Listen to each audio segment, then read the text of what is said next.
Greetings, System Failure listeners. Nate here and Brian over there, reporting in with System Failure Podcast number 94. Brian, how are you this week?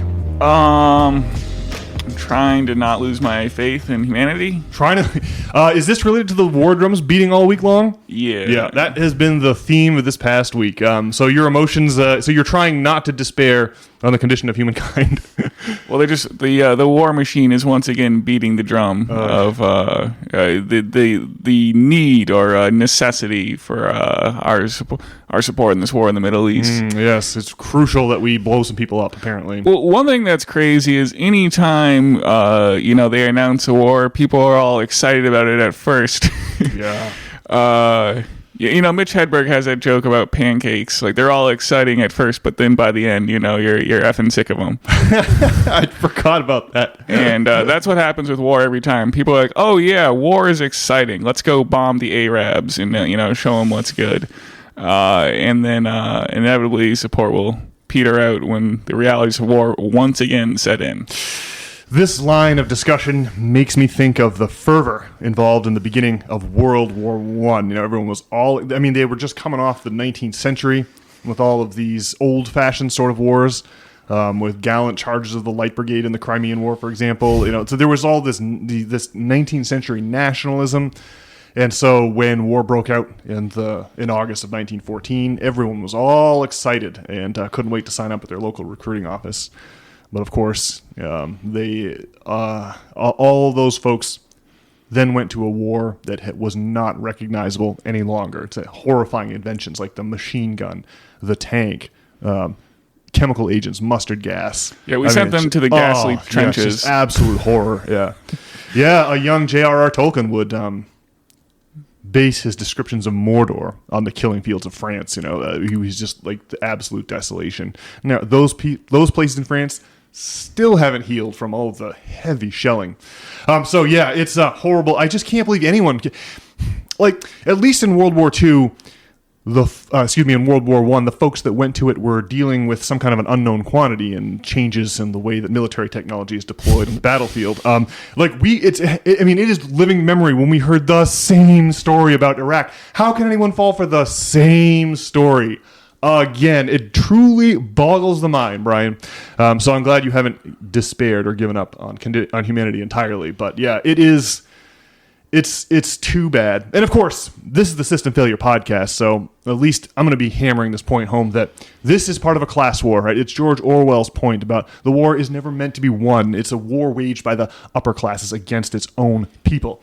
And that's what this is. So that there's a class war dimension to this need to go to war constantly, that I'll try to tie back to every chance I get. Let's remember we spent the last 2 weeks talking about monetary policy and why it is that our debt-based currency requires that we constantly be printing up new currency.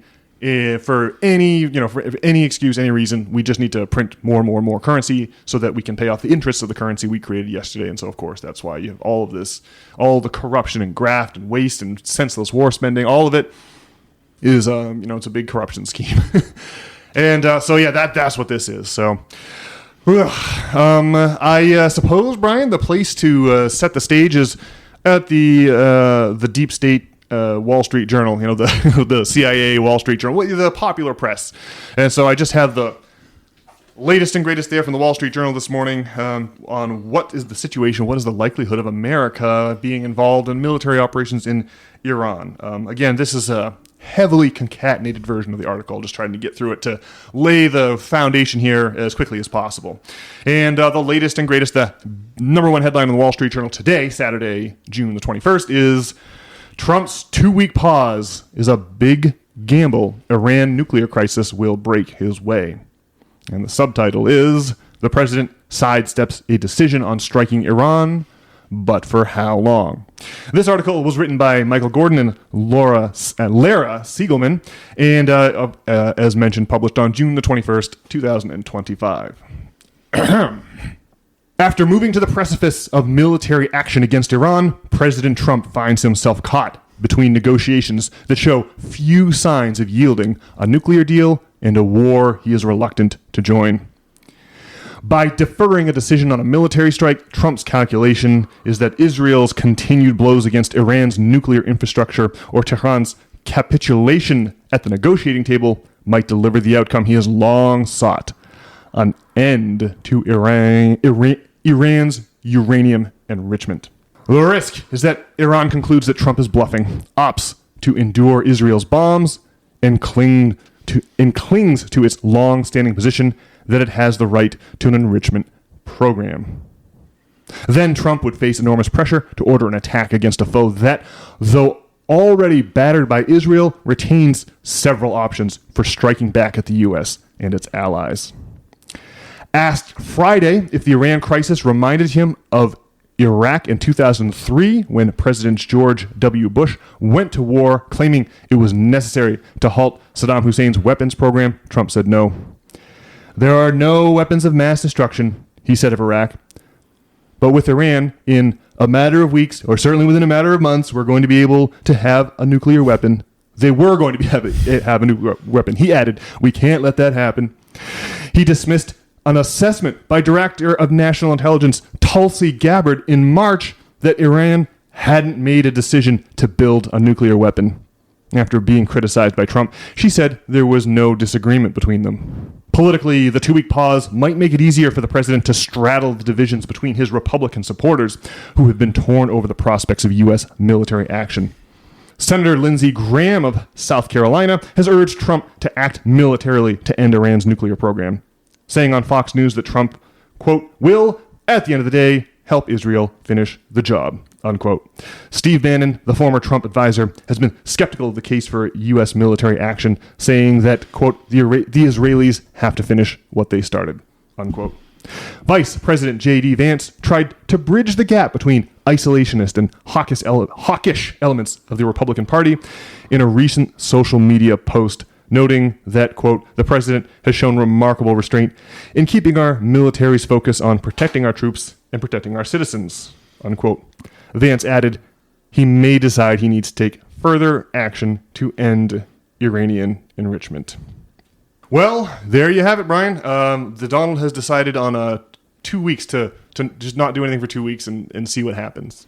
Now, I think and wonder if you agree that what's really happening here is that Israel is firmly in control of the situation, has the political leverage to make the Donald want to participate in this war, but the Donald has a little trouble. He lives in a democracy, and his voter base is all opposed to more ridiculous foreign entanglements. It's a big part of his constituency.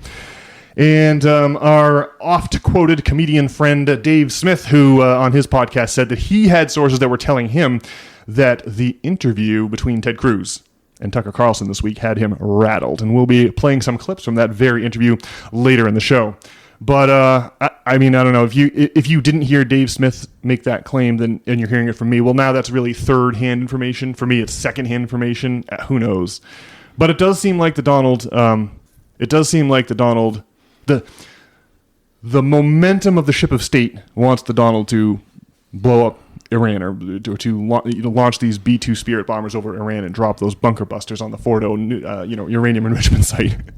The Israelis would love it. But the Donald, of course, the political issue is that another stupid war would be incredibly unpopular with all of us. So what is he going to do? And that's what he's trying to figure out. It's going to be a stressful situation over these 2 weeks. Do you agree that's the state of play? Is there something I'm missing here? I mean, I think the 2-week pause is probably a good sign.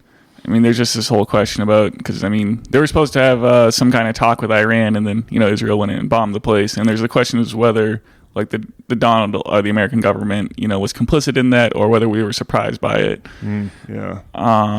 So to clarify, we are holding talks with Iran, and the Israelis chose that moment to strike because the Iranians were not expecting a strike on their uranium enrichment facilities in the midst of negotiations about their uranium enrichment. So is the United States part of the ruse, or are we just, suckers? Yeah. So, the 2-week pause, it does seem like a sign of not a stranglehold by the military-industrial complex. Yeah, so you think, and I'm agreeing, that the 2-week pause is a reflection of the fact that the that another stupid forever war is deeply unpopular with the American public. Yes. Yeah. Yes. Although I did want to say, I guess to be fair with comparisons to the Iraq War, like I don't think Iraq had a uranium enrichment program. No, they supposedly had. It was not a nuke. It was like biological weapons. And I think there was also talk, like, didn't Colin Powell?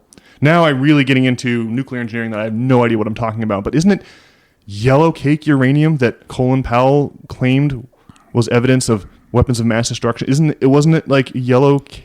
Isn't that? I'm looking up my phone right now.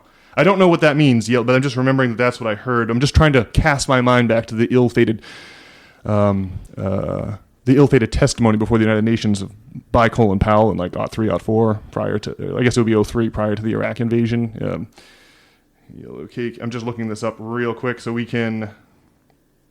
Yellow cake is a uranium concentrate powder, a key immediate product in the nuclear fuel cycle. And yeah, so I think that if I just look up Colin Powell's name, we're going to find out that this is what Colin Powell is making a claim about.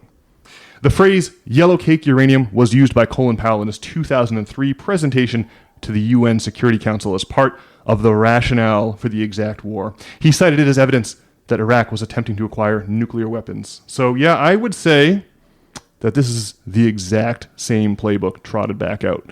I mean, that is yellow cake uranium that Colin Powell claimed Saddam Hussein was ginning up over there in Iraq, and that's why we had to go in there right now. And of course, it was the worst thing. It was a total disaster for the United States. Well, but was Saddam Hussein actually developing yellow cake uranium, or was that just what was said?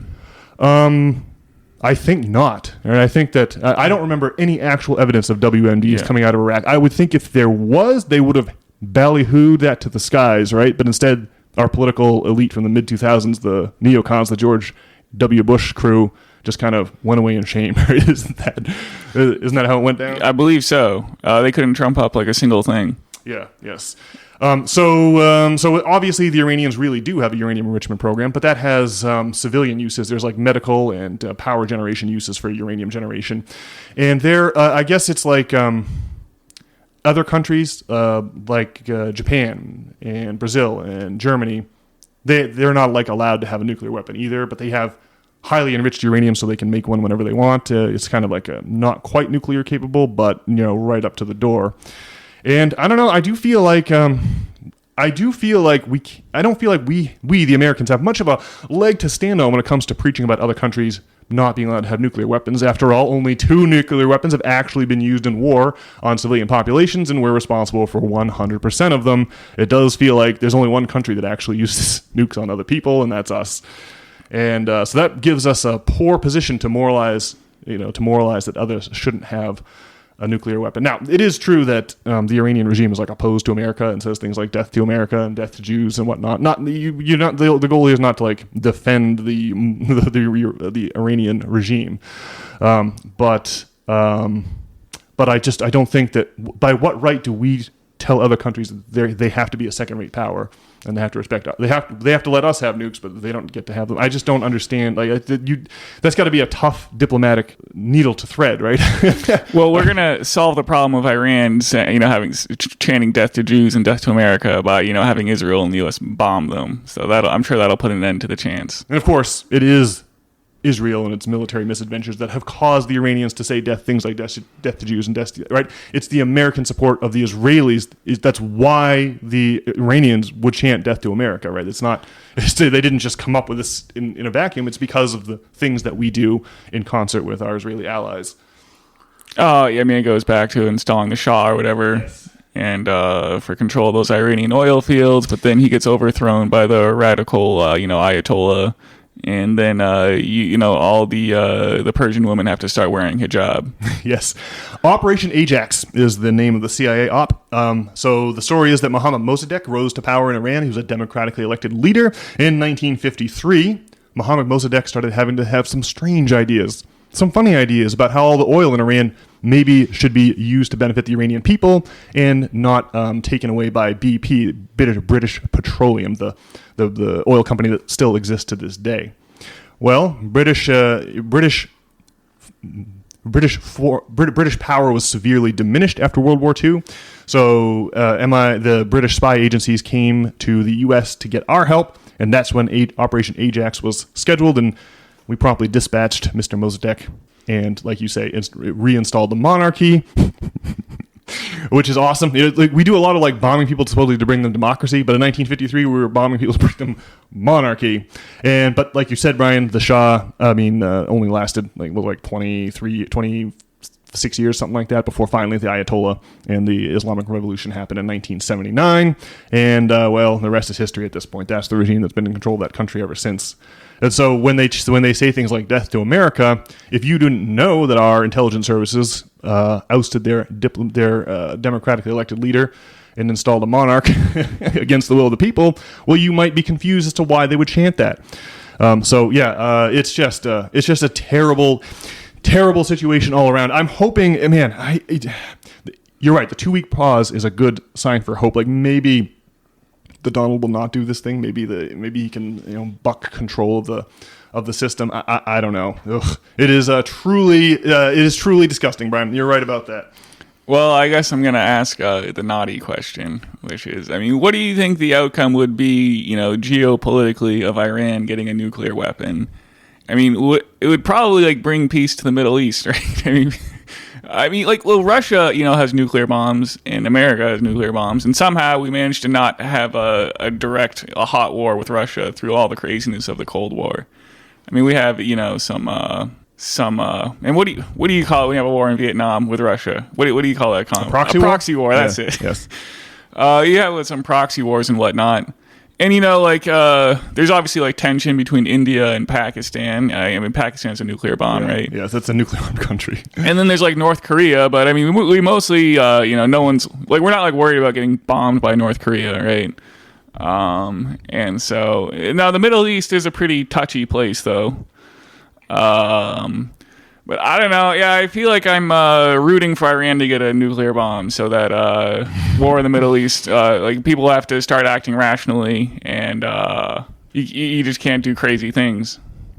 It's worth noting here that our friend Muammar Gaddafi agreed to give up his nuclear weapons, and it did not end up so well for Mr. Gaddafi. Right, his country ended up being reinvaded by the United States, despite agreeing to give up atomic weapons. This country got reinvaded by the U.S. and our NATO allies, and it's been a barely functioning state ever since. Of course, Muammar Gaddafi himself met with the most gruesome of deaths. So I don't know, man. This idea that we'll let you play in the international community of nations as long as you agree not to have a nuclear weapon, not always work out so well. So you're right. I think the Iranians. If you didn't want the Iranians to have a bomb, then maybe not tearing up the Obama-era uranium enrichment deal with the Iranians would be the way forward. If it was so critically important the Iranians not have a bomb, maybe don't do away with that treaty. I don't know.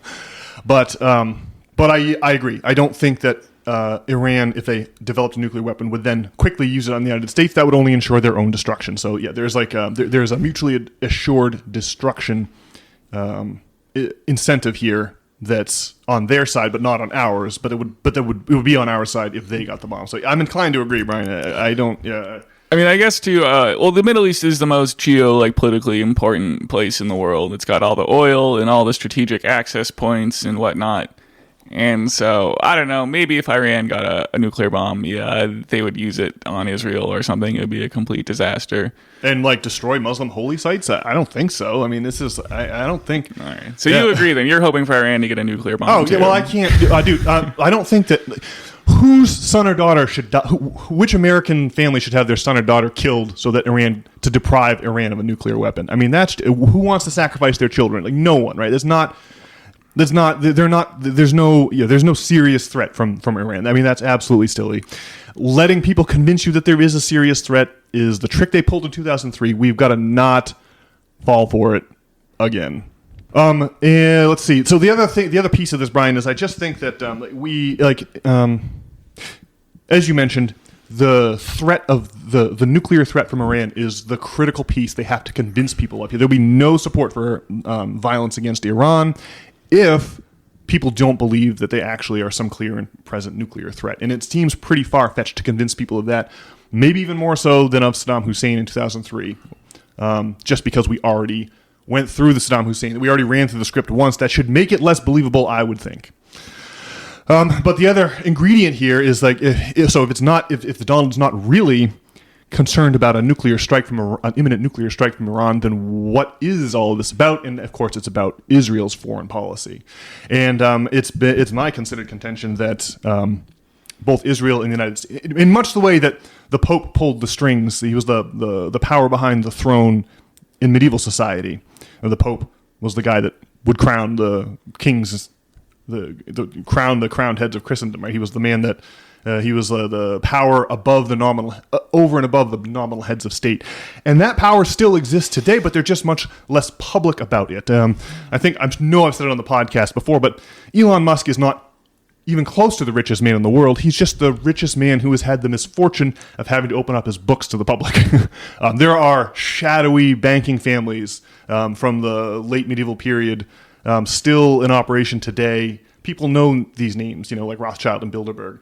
And like these are the folks I think that control. There is one entity controlling the foreign policy of both the United States and Israel, and I think that's what's going on here. We believe that the Donald is our sovereign head of state, but that's just an illusion for the silly regular folks, the normies, to believe in. Really, there's structures of power that are invisible or not publicized, and that I think is that structure of power is what wants war in Israel, between Israel and Iran. And so that's why there has to be a ruse here. It's a mirror image of an example of the great ruse that has to be played by the elites on the working class in all times and places, right? The class war is a flim-flam, and this is just a subdivision of that. It's why we have the flim-flam of this nuclear boogeyman to try to mobilize, manufacture consent for another disastrous war. I really hope that this time Charlie Brown will not try to kick the football. And that, because we know that Lucy is going to move it, right? We know that Iran is not a nuclear threat. So let's not go through the same stupid exercise we did in 2003 all over again. Do you remember, Brian, when Obama wanted to go into Syria in 2014 and they were talking about the al-Assad's gassing their own people, but then it turned out to be fake? And there was all kinds of weird, and then, but there was this, like, the American public just said no in 2014. We just did Afghanistan, we just did Iraq, we're not doing Syria, and we ended up kind of going to Syria anyway. But there was just a moment, and do you recall it, when Obama wanted to, pound the war drums for Syria, and they couldn't quite make it happen? I do. Yeah. It has happened anyway. The al-Assad now resides in Moscow, and it's over. And so that really leads us into the final Lincoln log in this unfortunate log cabin, and that's General Wesley Clark's list of 7 countries that had to be invaded from 2002 when he went on Amy Goodman's Democracy Now! And talking we've played it on this show, and some lower level military person had run up to Wesley Clark saying, "We're going to invade Iraq. I guess we're going to war." And it's not as bad as that. We've got all these other countries we're going to invade too. Countries like Yemen and Syria, Lebanon, and all those countries have now been invaded. Iran is the last one to fall, and so it's like there is some broader agenda here that we are not party or privy to that's being carried out, and the Iran nuclear threat is just the excuse du jour. I am sure of it and totally agree with you, Brian. Well, maybe we can just check this last, country off the list, and then we can have world peace once we overthrow this regime. Or what are they going to do once they do this final thing? What next? Well, I'm sure I've got no idea. It definitely involves all of us reverting to feudalism, though, owning nothing but continuing to work full time, right? But having no rights to any property, so we can just have a tiny number of people enjoy all the property rights for themselves, even though you couldn't really. I mean, we have it's pleonexia, it's wealth addiction. It's the thing that drives history, right? The people just cannot, no matter how much wealth you get, you just cannot get enough. No matter what the consequences, you got to pursue more, right? Wealth addiction is it's the most horrifying of all addictions, because unlike booze or pot or crack or whatever crank you're hopped up on, right, that comes with a hangover and a cool down period and regrets and headaches and, oh my god, I feel unhealthy. But you can only, if you're addicted to sugar, you can only stuff your face with so much candy before you get full and don't feel well. But with wealth, there's no cool down, there's no hangover. It's just a spiral that keeps on going. And that's what makes it. Well, that's why Plato identified it as such a sinister force in the annals of history. And I do believe that's what's behind these ridiculous war drums beating for the poor people in Iran. Well, what do you think the chances are it has to do with some kind of like, religious thing? Like, what if the UFOs and the time travel and interdimensionality and whatnot is somehow that's what they're trying to? They're on this quest for the Holy Grail or something like that. Yeah. Yes. I think that's exactly what's going on, Brian. Now, yeah, I guess maybe that's the real geopolitical importance of the Middle East, perhaps. There is something going on with our reality, and I think that the banking houses know it. I think the banking houses, they we all know about like Bohemian Grove. Bohemian Grove is a famous one out in California where the rich and powerful go to hobnob with each other, but they act out pagan rituals of sacrifice, and they have super creepy dialogue that they read, and they burn an effigy, giant owl statue. Yeah. It's like the comedian Kurt Metzger always says, like the bankers all like pay scientists to come out and assure us that that this reality is all there is, and that you just have this one limited lifespan, and that you should believe in the Matrix and never question it, except for the people that like bankroll all that science, like the Carnegie Foundations and all of these. All those people are out at Bohemian Grove engaged in pagan ceremonies of ritual sacrifice. So it's like, okay, so the bankers like believe in magic, but they assure all of us that magic is for children. It's just something that's done on stage. You shouldn't take it seriously, and that anyone who does take it seriously would be dismissed as childish. And but meanwhile, like they seem to really believe in it themselves. So something, yeah. It's like the Veil of Oz. It's a fugazi, right? We're being put on, and it's really hard to figure out what's being hidden from you because all you can do is guess. So my guess is that there's. It's like Catherine Fitz said. Last month we played Catherine Fitz, the former deputy director of Health and Human Housing and Urban Development under George H.W. Bush, said that she has found evidence that there's this whole parallel systems being built. In my interpretation of that is that the people that run our society understand that there's a countdown clock built into the capitalist system of production and distribution, and they're looking to move us all into another system that they also control when that system inevitably collapses and stops producing results for people at such a scale that it can no longer be ignored, an inflection point which we're rapidly reaching. And I definitely think that they have broken the Einsteinian physics paradigm, and that that explains the UFOs in the night sky. That we are able to warp time and space in a way and I think that we have abundant energy. We have all this technology, right? That the minute you release it that means the end of the capitalist model of production and distribution, which relies on scarcity, and in this case, I think artificial scarcity to keep it buoyed and floating. I have no idea what our betters have planned for us. But I can definitely know that worrying about the nuclear capabilities of Iran is not actually in anyone's interest on the ground here in the United States. It's in the interest of international banking houses, and I'm not exactly sure how this will all play out. But hopefully the Donald will be too cowardly to pursue a strike in Iran for fear of the political repercussions here at home. If we can achieve that, that would be a step in the right direction, as you elucidated earlier, Brian. Well, I think we got to be excited about the 2-week pause. That's like a really positive. Like there was no 2-week pause like in the Iraq War.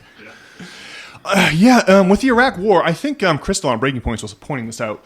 During the Iraq War, there was a long period prior to the invasion of trying to drum up support for the war, but because the Israelis have just gone ahead without us. There's no warming up period to this war at all. We just have to convince people overnight if it's going to happen. So, I'm thrilled to see the Donald's 2 weeks pause, and I see his 2 week pause as an acknowledgement of that. of that political difficulty, and maybe that political difficulty is just too much for him to overcome. We'll see. I guess it's interesting because this could like really make or break it like for the empire, right? I mean, if like it seems, I guess you'd have to say based on the 2-week pause that probably that would suggest that Israel just kind of went and did this and assumed American support, right?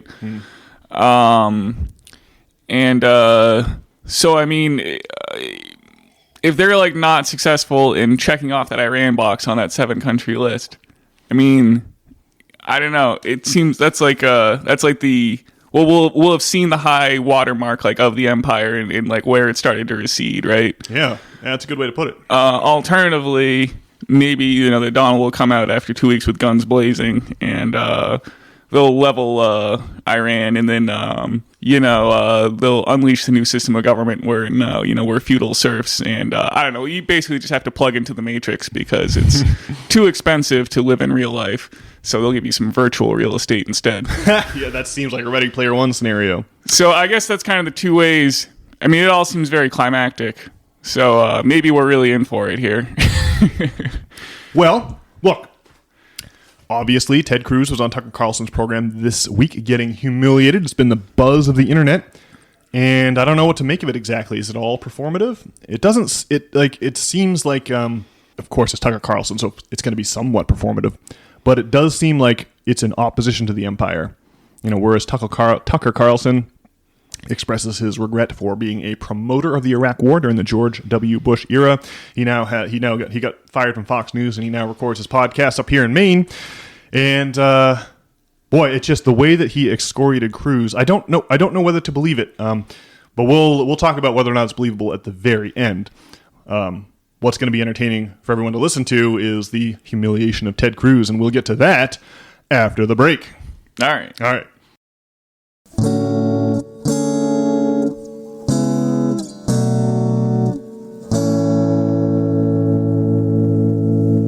And we're back. All right, Brian, are you ready for us to hear the humiliation of a sitting U.S. senator? Oh yeah, let's get this humiliation ritual started. Okay, so I think we can roll right into the first clip here. In this clip, Ted Cruz and Tucker Carlson will debate the nature of AIPAC, the notorious Israel lobby. I've never taken money from the Israel lobby. Have you? Taken money from the Israel... From AIPAC. So AIPAC raises a lot of money for me, but it's actually a misnomer because the people who raise money are individuals. Right. So it's not the PAC itself, but they're individual members who believe in the American-Israeli friendship and relationship. Is AIPAC a foreign lobby? No, it's an American lobby. It's the AIPAC stands for the America-Israeli Political Action Committee. What does it lobby for? So, to be honest, not a whole lot effectively. Listen, I came into Congress 13 years ago with the stated intention of being the leading defender of Israel in the United States Senate. Great. And I've worked every day to do that. AIPAC, a lot of times, AIPAC, I wish were much more effective. Like, there are folks online who are in the fever swamp of terrified of AIPAC, and AIPAC... I'm not terrified of AIPAC at all. You're the one who seems a little uncomfortable when I'm asking. No, not uncomfortable at all. I'm just asking what AIPAC does. My understanding, having known a lot of people who work at AIPAC, is that it lobbies on behalf of the Israeli government. Wrong. Oh, okay. When was the last time AIPAC took a position that deviated from Prime Minister Netanyahu? All the time. Name one. Okay. Let me go back and give a little history. If you want to do a deep dive on AIPAC, I don't. I want to do a shallow dive that gets... No. I want to get to the core question. AIPAC is lobbying for a foreign government. And I don't... It's not. No. It's lobbying for the United States. It is lobbying for a strong U.S.-Israeli relationship. Okay. So it's not has nothing to do with the foreign government. It wants America and Israel to be closely allied. Okay, but it's lobbying on behalf of the interests of another country. So that's not true at all. And if it's not true. No. How much contact do you think AIPAC leaders have with the government of Israel? No idea. I imagine some. I think the government of Israel is often frustrated with AIPAC because AIPAC's not nearly strong enough. Do you think there's any coordination between the government of Israel and AIPAC? Do they talk? Sure. If you're lobbying for more U.S.-Mexico trade, would you talk to people in the U.S. and Mexico and the government? Sure. So I'm not mad about that. There are a million countries that lobby Washington. I like a lot of those countries, including Israel. But AIPAC are Americans. They're not Israelis. Hold on. There are tons of Americans who lobby on behalf of foreign governments. I know them. I'm related to some of them. I know how it works. I'm from here. So my question is not, is it outrageous that foreign governments lobby the United States? They all do, okay, including Israel. My only question is, why don't we admit that is what's happening? You're denying it, but it's true. Yeah, and why aren't you're saying is false. Why aren't they registered as a foreign lobby? Because they're not. They're not a foreign lobby. No, they're not. And this is that there's a fever swamp. Look, it's not a fever swamp. These are very reasonable questions, and you've accused me of being obsessed with Israel, which I'm not. I actually haven't. I've said and of being isolationist feverish about it, which I'm not at all. I find it's a very tender spot when you ask it, and I don't know why. Well, you got to hand it to Ted Cruz in that it's a good rhetorical tool. Just that when Tucker asks what does AIPAC lobby for, and he says, "Well, not as much as I would like." Yes, that's it. But it is funny that he says, yeah, the lobby doesn't do it much, but also Ted Cruz is running on this platform of being like Israel first, and so that's pretty wild. Yeah, well, if there's anyone out there who was worried that all them AIPAC dollars flowing into Ted Cruz's coffers are affecting his legislation or possibly compromising his job as being a representative of U.S. citizens, well, no need to fear, because Ted Cruz is here to assure us all those billions of dollars, hundreds of millions of AIPAC dollars, yeah, those are ineffective. They don't really do anything. People just pay that money, even though it's ineffective. They don't really have any goals or anything they want. It's just kind of money, It's corporate political donors are always used to writing checks and not asking for anything in return. That's just how it works. It's absolutely wild to hear Cruz be like, well, they gave a lot of money to my campaign, but boy, they sure don't do anything. It's a really narrow tightrope that Cruz is trying to. And his chief policy is supporting that country. But they're unrelated. That was really funny. Okay, so you heard in that clip that Cruz accused Tucker Carlson of being uncomfortable about Israel or being feverish about AIPAC. But in this next clip, this is one of the funniest moments of the whole interview. Ted Cruz will accuse Tucker Carlson of anti-Semitism. It's a great moment. It's a very weird thing. The obsession with Israel. When we're talking about foreign countries, it's hardly an obsession. You're not talking about Chinese. You're not talking about Japanese. You're not talking about the Brits. You're not talking about the French. The question: what about the Jews? What about the Jews? Oh, I'm an anti-Semite now. Senator, you're asking the questions, Tucker. You're asking, why are the Jews controlling our foreign policy? Senator, that's what you just asked. Hardly saying that, and I have. That is exactly what you just said. Well, actually, I can speak for myself and tell you what I am saying. Good. On behalf not simply of myself, but of my many Jewish friends who would have the same questions, which is to what extent, it's interesting you're trying to derail my questions by calling me an anti-Semite, which you are. I did not. Of course you are. And rather than be honorable enough to say it right to my face, you are in a sleazy feline way implying it, or just asking questions about the Jews. I'm not asking questions about the Jews. There's nothing to do with Jews or Judaism. It has to do with the foreign government. Isn't Israel controlling our foreign policy? That's not about the Jews? You said, I'm asking you... And by the way, you're the one that just called me, I think, a sleazy feline. So let's be clear. It's sleazy to imply that I'm an anti-Semite, which you just did. No, I just said, why is that the only question you're asking? You answer it. Give me another reason. If you're not an anti-Semite, give me another reason why the obsession is Israel. I am in no sense obsessed with Israel. We are on the brink of war with Iran. And so these are valid questions. But you're not asking about Iran or the Ayatollah. If I can finish, you asked me why I'm obsessed with Israel. Yep. 3 minutes after telling me that when you first ran for Congress, you elucidated one of your main goals, which is to defend Israel. Yes. And I'm the one who's obsessed with Israel. I don't see a lawmaker's job as defending the interests of a foreign government, period. Okay. Any government, including the ones that my ancestors come from. So that's my position. That does not make me an anti-Semite. And shame on you for suggesting otherwise. And I mean that. And that's low, and you know it's low. So why don't you just answer my questions I'll in a answer any straightforward, question you'd rational like. way? You certainly have the IQ to do it. So, shame on you is cute, by the way, Tucker. It is. It's not cute. I'm offended. I'm obsessed with the Jews. You just told me you that just called me a ran... sleazy feline. It is sleazy to imply that I'm an anti-Semite for asking questions about how my government is run. You want to count how many questions you asked about? What about the Jews? What about Israel? What about AIPAC? I never asked about the Jews. I have... This has nothing to do with the Jews, whatever that means. This has to do with a foreign government. And once again, shame on you for conflating the two.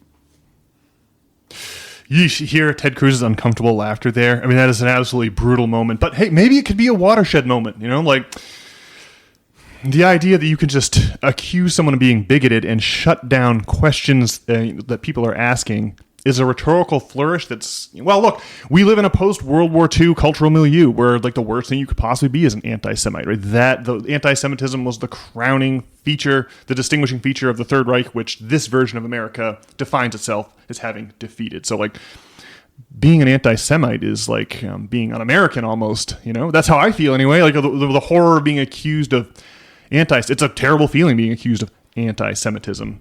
Especially, well, I mean, it's like, I guess it wouldn't be, if you actually were an anti-Semite or you wanted to make broad generalizations about, like, I don't quite know if anti-Semite, like, Semite's a tough one because, like, the Arabs are really the Semites. Most of the Jewish population of Israel have a lot of Western European DNA. Like, they're like, but it's, anyway, but the point is, like, well, being a Semite's about where you're from. It's not like a religion. That's the technical term, is what you're alluding to, right? Yeah, but it's like a distinction. Like the Persians are, they are Indo-European like us, right? They're not Semites. The Arabs are the Semites, and also the Jews. And so it's weird that this state that's a majority Jewish and minority Arab, right? All those people are Semitic, except for the Jewish population did a lot of, mixing genes in Eastern Europe for hundreds of years. And so, yeah, it's like the Arab population is like really the hardcore Semitic. But the point is like, well, I forgot what the point was, but it's just like anti-Semitism is just, I remember when Roger Waters was complaining about the treatment of the Palestinians in the aughts. And he would get called an anti-Semite. And you would talk about this, but I never really saw it in action until we went to one of Roger's concerts in like 11. And there was the big truck with a light up billboard denouncing Roger's an anti-Semite out in front of TD Garden. And I was like, what? Like the fact that the man has empathy for the Palestinians is all he emphasizes, all I've ever heard him emphasize. But just some people want to smear that, as if, Roger is like a Nazi sympathizer and not instead of a sympathizer with the people who are having their homes taken from them. Well, it's just absolutely crazy for Ted Cruz to say that Tucker is like obsessed with the Jews when his chief policy position is to support Israel. And he's talking about why isn't Tucker asking questions about like China and Japan and France and Britain? Like, well, I mean, what senators have their chief policy positions to be to support China and support Japan? Their chief policy position, yeah, it's a central plank, yeah. So yeah, I don't know. It's like it's unreal. It's the flagrant like bad acting is just like unreal. Yeah. Yes. And so there's one just last point on this clip. Like from a lefty perspective, like it's frustrating to me that we have spent so much time on the left in like the leftist discourse space or whatever. We've spent so much time talking about the need for political representation of smaller and smaller groups of minorities instead of the tax the rich, the real lefty regime of like tax the rich, and to me it feels like the alternative left, like the alt left of being concerned with like transgender rights or whatever, all of that whole sideshow, right? I think it's just a distraction from tax the rich, reform monetary policy, real leftist policy. It changed the corporate structure so that its corporations serve people and not just the tiny minority of owners. These lefty policies we couldn't talk about because we had to focus on this woke set of constellation of ideas. And so, I don't know, moments like this where finally calling people anti-Semite just doesn't stand. Like Tucker just shut down Ted Cruz and said, shame on you, called him out, and Ted Cruz just looked like a fool, as you heard, right? Just kind of chuckling nervously. And it sure is interesting to see the complete and utter failure of a tactic that has been extremely effective, at least since the turn of the millennium. So I don't know, maybe this could be a turning point in the woke discourse. Okay. One can only hope. Yeah. Shall we get on to clip number 3, Brian? This one is more about government corruption. And did you ever see an Eddie Murphy movie called The Distinguished Gentleman? No. It's a great movie. It's actually a fun comedy about politics. And Eddie Murphy in the movie is a con man who gets elected to Congress. And he's literally a con man who the congressman dies, he has the same name, and so he runs and they get elected. And there's a scene in the movie where Eddie Murphy is a freshman member of Congress, and he's sitting down with a sleazy lobbyist. And he's asking the lobbyist, all right, what should my positions be on, I think they were talking about power plants and electrical transmission lines. And the lobbyist's like, well, what do you believe? And Eddie Murphy, as the con man, said, I don't care. Whatever gets me the most money. I'll do whatever gets me the most money. And the lobbyist says, no. Pick a side. Doesn't matter what you pick. If you pick one side, we'll go shake down everyone who supports that side and they'll give you money. If you pick the other side, that's fine. We'll just go to the other side and shake down that. That's a little bit the way it works. And you often get leftists in the media who say, for example, if you support the Second Amendment, as you do and I do, well, you're just bought and paid for by the NRA. And that actually is backwards. I believe in the Second Amendment because I believe in the Constitution.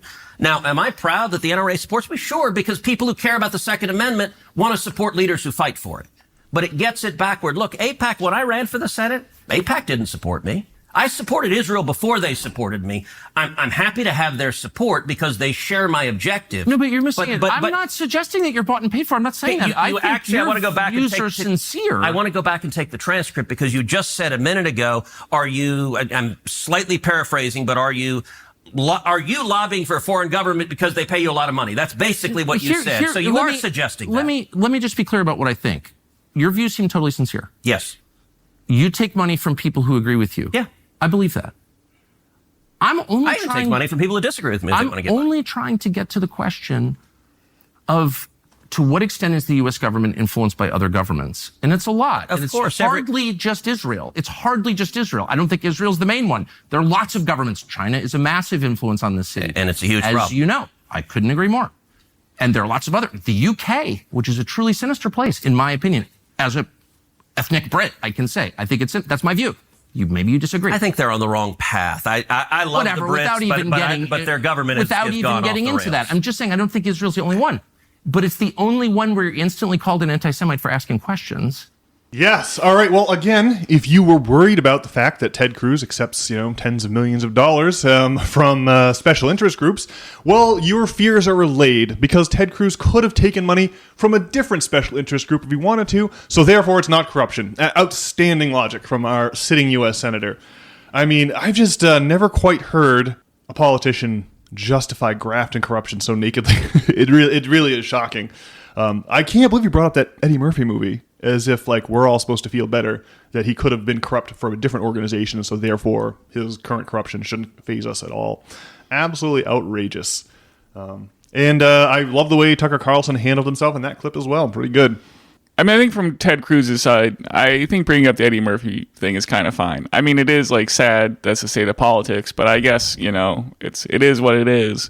But, I did think that Tucker really brought it around in the final moments where it's just... Yeah. Well, Israel is the only country where if you start asking questions, you get branded an anti-Semite. So, yeah. You could hear that Cruz was desperate to dissemble any opportunity he possibly could. He's like, oh, yeah, let's talk about the Brits for... Tucker's like, no, we're talking about your spurious accusations of anti-Semitism here and keeping the train on the tracks. So, pretty good. Well, I was like, where's the clip going? Where's the clip going? And then Tucker really brought it around in the final second there. So, that was a good one. All right, Brian. So second to last clip. This one, this is the quote this is one of the clips that's been heavily quoted online. And here we will find out why Mr. Cruz supports Israel, because it's certainly not the tens of billions of dollars, right? So this is why Cruz supports Israel, not money related. The reason is twofold. Number one, as a Christian, growing up in Sunday school, I was taught from the Bible, those who bless Israel will be blessed, and those who curse Israel will be cursed. And from my perspective, I want to be on the blessing side of things. Of those who bless the government of Israel? Those who bless Israel is what it says. It doesn't say the government of, it says the nation of Israel. So that's in the Bible. As a Christian, I believe that. Where is that? I can find it to you. I don't have the scripture off the tip of my... You pull out the phone and use the Google. It's in Genesis. But so you're quoting a Bible phrase. You don't have context for it and you don't know where in the Bible it is, but that's like your theology? I'm confused. What does that even mean? Tucker. I'm a Christian. I want to know what you're talking about. Okay. Where does my support for Israel come from? Number one, because biblically we're commanded to support Israel. But number two... Well, hold on. I'm not holding on. Hold on. You're a senator, and now you're throwing out theology, and I am a Christian, and I am allowed to weigh in on this. We are commanded as Christians to support the government of Israel?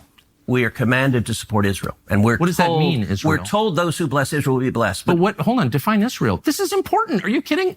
This is a majority Christian country. Define Israel? Do you not know what Israel is? That would be the country you've asked like 49 questions about. So that's what Genesis, that's what God is talking about. The nation of Israel, yes. And so is that the current borders, the current leadership? He's talking about the political entity called Israel? He's talking about the nation of Israel. Yeah, nations exist, and he's discussing a nation. A nation was the people of Israel. Is the nation They're the descendants God's of referring Abraham. to in Genesis, is that the same as the country run by Benjamin Netanyahu right now? Yes. It is. Okay. And by the way, it's not run by Benjamin Netanyahu as a dictator. It's a democratic country that elected. He's the prime minister. Right. What? But just like, America is the country run by Donald Trump. No, actually, the American people elected Donald Trump. The same principle This is there. silly. I'm talking about the political entity of modern Israel. Yes, and that is You believe Israel. that's what God was talking about in Genesis. I do, but that country's existed since when? For thousands of years. Now, there was a time when it didn't exist, and then it was recreated just over 70 years ago. I'm saying, I think most people understand that line in Genesis to refer to the Jewish people, God's chosen people. That's not what it says. Okay, Israel, but you don't even know where in the Bible it is. So I don't know if we can... I don't remember the scriptural citation. But, okay, It's like Genesis 16 or something like that. But yes, it's in the earlier part of the book. But the point is... All right, Tucker, you keep interrupting me before I finish my sentence. It's just important to know what you're talking about. I don't know what you're... So you're saying as a Christian, if I believe in Jesus, I have to support the modern state of Israel? No, I'm not saying that. I'm explaining for me what my motivation is. But okay, so I'm just trying to understand. You said God tells you to support the modern state of Israel in the Bible, in some place in the Bible that you heard about, but you don't know where it is. That's your theology? You're going back, am I a sleazy feline again? I mean... If you accuse me of anti-Semitism again, I will say that, but I don't think you will. Try to be a little less condescending. I'm trying to have a conversation. Condescending. You're throwing this stuff out, and it's my job to figure out what you're talking about. Okay. Well, that was pretty rough, eh? Yeah. So, right. So, like, the first point here is that the references to Israel in the Old Testament, right? That is that polity and the current polity of Israel. They obviously took the name from the Bible, but these are not the same political organizations. They're not related in any way, right? There were like very few Jewish people living in Israel after 66 BC and the destruction of Palestine by Titus, the emperor, the eventual emperor of Rome. It's like there is no continuity between the Israel in the Old Testament and the current polity. It's just wild that Cruz can just gloss over that. But it's fascinating to me to hear the man scramble for some kind of a reason why we need to go to war with the Iranians, and he's trotting out this old quote from Genesis. It's just bizarre. It's like so obvious that there are other reasons we want to go to war with Iran, and the stated ones we need like imminent nuclear threat or biblical support for Israel. Like these are just wild things to be. They don't even make the first bit of sense, as Tucker Carlson skillfully demonstrated in that last clip. All right, well, Brian, I got one more clip here, and this is a little bit shorter one, but we'll just conclude with this last piece on Iran specifically. That is, for me, a personal motivation, but I also, what I was about to say, I don't believe my personal faith, not everyone who I represent is a Christian, it's not an argument for me to give that we should do this because of my faith. And so as an elected official, I don't give that as the reason we should support Israel. That is a personal motivation for me, but I don't think it is the reason we should. The reason that I am the leading defender of Israel is because Israel is our strongest ally in the Middle East, an incredibly troubled part of the world, and supporting Israel benefits America. And the clearest illustration of that is what is happening right now. Let me just make this point, and then and then I'll just ask what you mean. That's it. Okay. Yeah. Look, Iran, I think the most acute national security threat facing America right now is the threat of a nuclear Iran. I think China is the biggest long-term threat, but acute and near-term is a nuclear Iran. Okay. And I think Israel is doing a massive favor to America right now by trying to take out Iran's nuclear capacity. And the reason I view Iran differently, we talked before about Iraq. I opposed the Iraq war. We talked about Syria. I opposed military intervention in Syria. The reason for that is those did not pose a threat to the United States. I think Iran is markedly different. Number one, the Ayatollah is a religious zealot. He is a lunatic, but a particularly dangerous kind of lunatic because he's driven by religious fervor. When he says death to America and death to Israel, I believe him. Well, there you have it, Brian. The Ayatollah is a religious zealot. He's totally insane. He's a lunatic. That's what Ted Cruz said. So that's why we have to, bomb civilians and put our own service people at risk. Interesting that Ted Cruz just came off of giving a religious pretext for supporting Israel, and then in the next clip he's like, "Yeah, well, it's like the Ayatollah is a religious zealot, and so that's why we have to make sure we disarm his government." It's like, wow. I don't know. It's like, it seems like you, Ted Cruz, are motivated by religious texts yourself. So it's strange to hear the kettle calling the pot black in this instance. But yeah, really, the nuclear threat is the linchpin. It's the idea that the Ayatollah and the Iranian government has weapons of mass destruction and is wanting to use them on the United States population. It's the same line we heard in 2003 from Iraq, the same playbook. Not much different, other than maybe in your case, Brian, the Iranians actually do have enriched uranium, whereas Saddam Hussein did not. But I don't think that the threat to the United States is any greater from Iran than it was from Iraq in 2003. There are other reasons for this war, and it is what you're saying. It's so that Israel can behave with impunity and defend American oil interests, in the Middle East and what have you, control international finance. And so those are the real. You can hear Ted Cruz trying to make this case for violence against the Iranians, and he's got to do a fancy tap dance to try to, spin some kind of a reason that would make it make sense for you or for me. Again, I can see where American corporations benefit from having a massive military ally in the Middle East in the form of Israel, but I don't see where it benefits rank and file Americans, especially those of us who have to die and have to pay taxes to pay for all these military misadventures.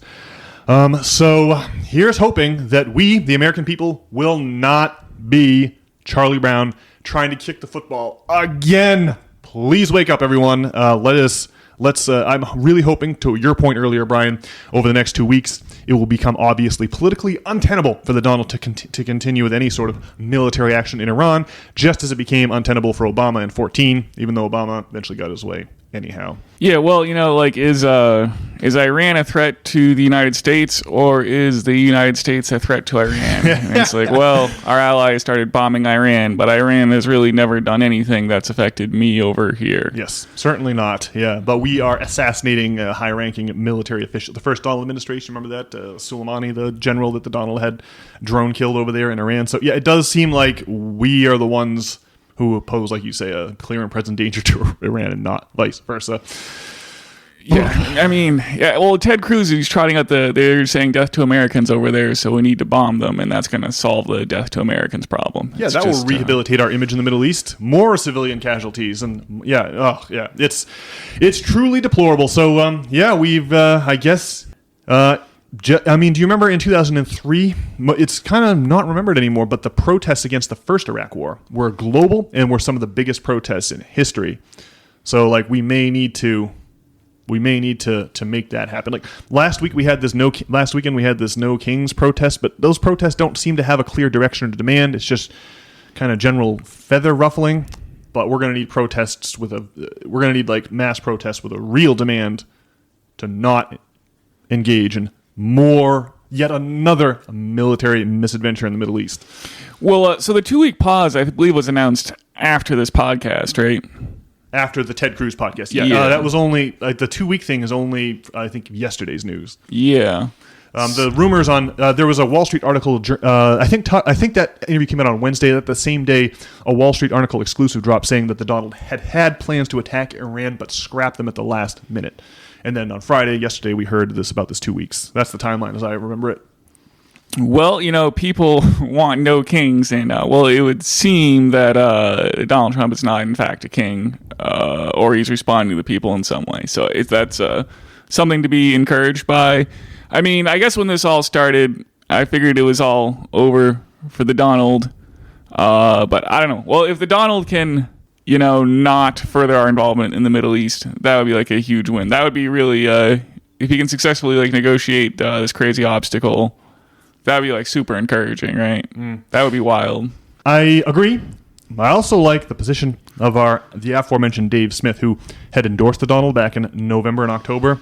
But now, just based on this level of saber-rattling alone, has come out and apologized for endorsing the Donald and suggested he ought to be impeached even for this level of saber-rattling. Well, I think that's good. Yeah. And, I mean, it needs to be clear that to the Donald that he's absolutely going to lose the support of the podcast bros and whatnot, which, I mean, is probably half of his base at least. Yeah. I mean, yep.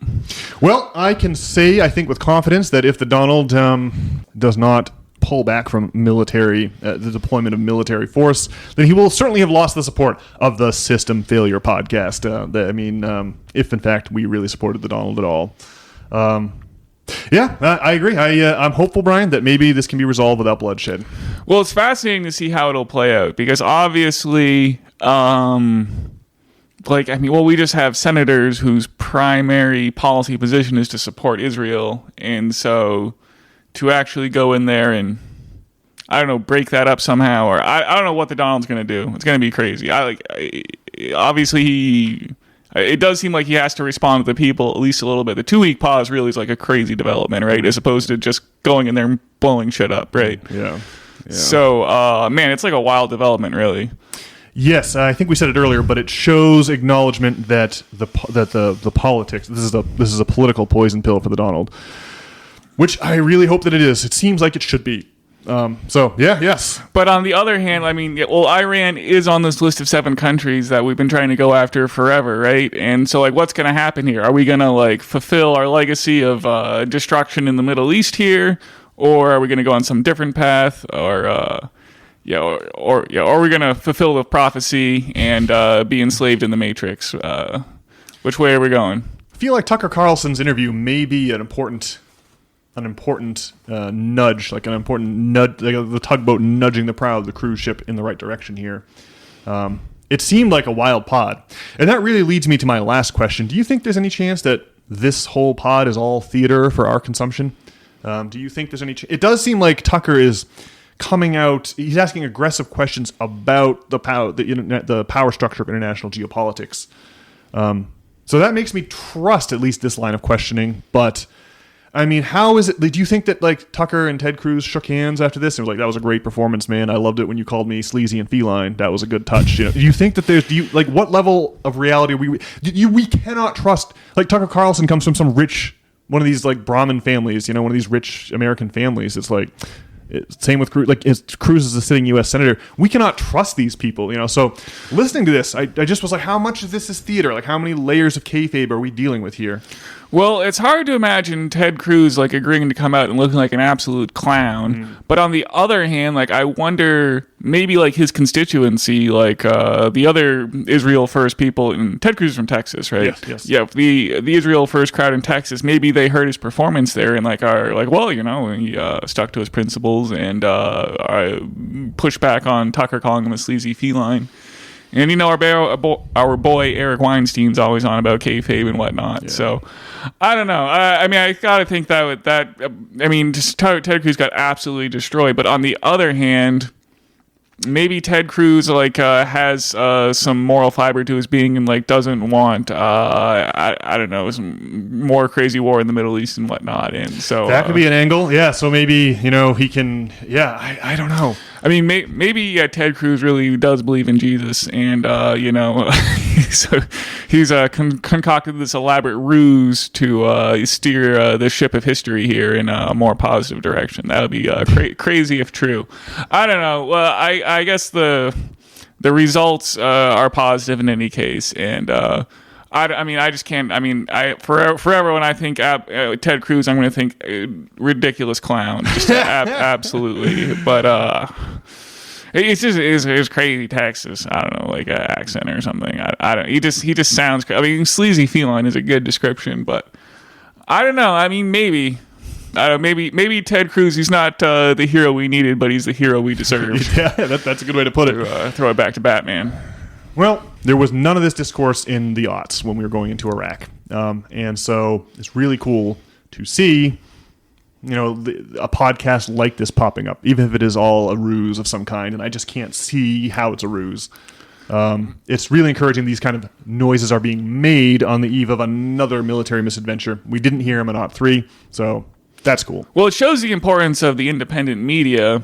And I guess Donald Trump was saying how Tucker Carlson needs to get a real TV show after, I guess, this interview came out or something. But obviously, this podcast was hugely influential given the whole 2-week pause. And I guess Tucker and the Donald communicated after this. See, that makes me think it could be kayfabe. But man, it's remember when Bill Maher had his monologue last month about going to visit the Donald in the White House and having a great one-on-one with the Donald, but then when Bill Maher leaves, the Donald goes back to calling him an idiot publicly, because it's all a performance, it's all performative for the benefit of the public. I don't know. It's just so, when you know that you're being conned, it is really hard to separate the wheat from the chaff, the kayfabe from the reality. But as I said, the fact that such a podcast exists is itself a positive sign, even if it's part of a broader strategy that I can't see. So yeah, wicked, absolutely wicked. I love hearing the naked corruption and the tactic of accusing people of being an anti-Semite for criticizing the actions of the Israeli government. It was great hearing those things called out. That was the best defense against the woke argument that you're a bigot for asking these questions that I've ever heard. So Tucker did a good job of coming back from that. That was cathartic, at least, even if it was all performative. Yeah, to go back to whether the war in the Middle East is about religious artifacts or time travel or whatnot. See, I just have to imagine that there's a war between the lizard people and then the I don't know what to call it, maybe the Greys or the aliens that aren't lizard people, the good ones. Okay, yeah. And they're skirmishing. I guess they can't have a hot war or something, but they're skirmishing over the realm of Earth. It's like Shao Kahn versus Raiden in Mortal Kombat is kind of what's going on here. And so yeah, it's kind of like a proxy war for good and evil is going on Earth. And so it's all very significant, you see. I think I've talked on this microphone any number of times about religious artifacts and how weirdly they are intertwined with the history of finance. And the two examples that come readily to mind is the invasion of Jerusalem in the 6th century by Nebuchadnezzar. And this is the last moment that the Ark of the Covenant was seen. Obviously, Nebuchadnezzar's rolled into Jerusalem, conquered it, destroyed the Temple of Solomon, seized the Ark of the Covenant from the confines of the Temple of Solomon, and then it disappears from history. No one knows where it went after that. Some say that Nebuchadnezzar took the Ark of the Covenant back to Babylon. Others say that the Ark made its way south into Ethiopia. Who knows? Well, it's in Ethiopia where there's some radioactive artifact or something that people get the cancer. What someone's supposed to guard it or something. Yeah. So there's only one person allowed to see what is supposed to be the Ark of the Covenant in Ethiopia. Ethiopia is a weird place. It has a lot of Christian churches. People don't know that about the history of Ethiopia, but it was a big deal, back in the ancient times. And there's a sepulcher or a temple or a tabernacle, maybe that's the right word, a tabernacle that contains this supposed Ark of the Covenant, but the only person who's allowed to look at it is the guardian. And the guardian is an inherited role. And the thing about the guardian is that they're blinded by beholding whatever it is that's in there. They develop cataracts in their eyes. And for that reason, the designated successor guardians often run away. They don't want the job because you're blinded and you're kind of stuck being the guardian of this thing that's supposedly the Ark of the Covenant. The finance tie-in is that when the Jews were taken to Babylon as captives, they learned about the Andararim, the Babylonian periodic debt forgivenesses that was an important part of the monetary policy of the empires of the Fertile Crescent in the aftermath of the agricultural revolution. Well, obviously, a couple of years after the conquest of Jerusalem by Nebuchadnezzar, the Persians then conquered the Neo-Babylonian Empire. So Nebuchadnezzar conquers the Jews and then himself gets conquered by Darius, Sirius, and the Persians. And when that happens, the Persian king Darius sends the Jews back to Jerusalem, where they reconsecrate the temple and formalize the Jewish Bible as the Jewish scripture as we understand it today. And inside that Jewish scripture, they baked this idea of the periodic debt forgiveness, or the Jubilee, or the Andararim, or the Duror. And that is the thing that Jesus would be concerned about when it was his time to brandish the old scrolls of the Jewish religion in the faces of his congregations within the Roman Empire. So it's odd that the Ark of the Covenant disappears at just the moment when the Jews learn about the technology of debt forgiveness that the Babylonians employed and all the other Fertile Crescent civilizations. So that's weird, right? Well, now you fast forward, and now you've got the rise of Christianity and the fall of the Roman Empire, and now you've got the Second Temple, right? The thing consecrated by the Jews. This is all in the biblical book of Nehemiah. Nehemiah was the cupbearer to the Persian king, who was like the leader of the Jews when the Persian king dismissed them. And they talk about reconsecrating the Second Temple there. So within that, so now you have Titus comes and destroys Jerusalem in 66 AD, spreading the Jewish diaspora to the four corners of the compass. And then you've got quickly after that, you have the Muslim invasions of the 4th and 5th centuries, and Jerusalem falls under control of Islam. And then you have the Crusades, and you have the Knights Templar Christian Knights arriving in Jerusalem. And the rumor about the Knights Templar is that they found something of unimaginable value in the ruins of the Second Temple. I forgot to mention that the Romans destroyed the Second Temple in 66 AD, so there's been nothing but ruins there ever since. But in the ruins of the old Temple Mount, the Knights Templar were said to have found something of an artifact of unimaginable wonder. The rumors are that it's the Holy Grail. Well, how are the Knights Templar connected to finance? Well, simple. They were proto-bankers, right? This was the Knights Templar's whole thing. Obviously, you can't, if it's your mission to go to Jerusalem, either to fight or to convert the heathen, you can't you're going to need to bring money with you to buy food and lodging on the pilgrim trails to Jerusalem. And those trails are rife with bandits and cut purses, so it's unsafe to bring a whole bunch of money with you. So what do? You take your bag of gold to the Temple Church. Either, there was one in Paris. There was one in London that still stands to this day, the Temple Church on Fleet Street in London. And then you would turn in your bag of gold and you would get in return a letter of credit from the Knights Templar. And then you could take that, when you got to Jerusalem, you could take that letter of credit to the Knights Templar headquarters and change it for gold again. And so that way you could be safe from the cut purses on the Pilgrim Trail. And of course, taking of interest was forbidden by the Catholic Church at this time. But when you're converting currencies, you can, when you're changing money over, you can add a little extra fee. You change the conversion ratio and get paid for this. So the long and short of it is that the Knights amassed a huge fortune, and that the King of England, Philip IV, fell into debt in the late part of the 13th century, early 14th century. He fell into hopeless debt to the Knights Templar, and so he had to send out sealed orders. King Philip, the Pope was his man. Like King Philip's political support had put the Pope on the throne, Pope Clement V. And so it was Clement who issued the orders to have all the Knights Templar simultaneously arrested, accused of heresy and buggery and all manner of unholy crimes, tortured to extract confessions, and then have their wealth seized. Very convenient for Philip IV, who was hopelessly in debt to them. But here we go. You see that like the Holy Grail and the Ark of the Covenant make their appearances in history at just the moment when these big inflection points in the history of finance also come around. I do not know what that means. but it lends credence to your idea that there's something about holy artifacts and shadowy international banking houses going on. Well, so the Ark of the Covenant disappeared when there was some kind of banking epiphany, when they baked in the debt forgiveness you were saying. Yeah. But then when an artifact was recovered is when the Knights Templar get their banking operation up and running. Supposedly, yeah. Yeah, it's like when these artifacts are on the move, they just seem to make their appearances in history at the same moment as huge moments in the history of finance. And again, it's like, yeah, it's not the same kind of moment. You know, artifacts are being lost or artifacts are being recovered, but it's just weird that that would be the case. Could just be a historical coincidence, but it drives me nuts. So wait, with the Knights Templar, like what exactly was the innovation? Was it just like getting a banking route like set up? Like I guess no one had done the thing where you could, because there was banks before then, it sounds like, but just no. The Knights Templar basically invented banking. They were proto bankers. So that was it. Yeah, they was just it. were Yeah. the first bankers based on the going to the Holy Land and whatnot. Yeah, and, it was like the conversion rate. You know, is like it's like the conversion rate. It's like letters of, they discovered like credit. You know, like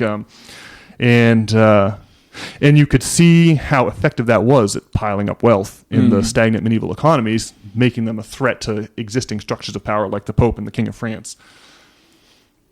Fascinating. Yeah. I don't know what you would think that the religious artifact, I mean, somehow it results in some kind of epiphany about finance or dimensionality or mathematics or something. It's dimensionality. Like finance, those are all the same thing. Finance it's a calculus. It's just money over time. It's derivatives of money and time. You know, that's what finance is.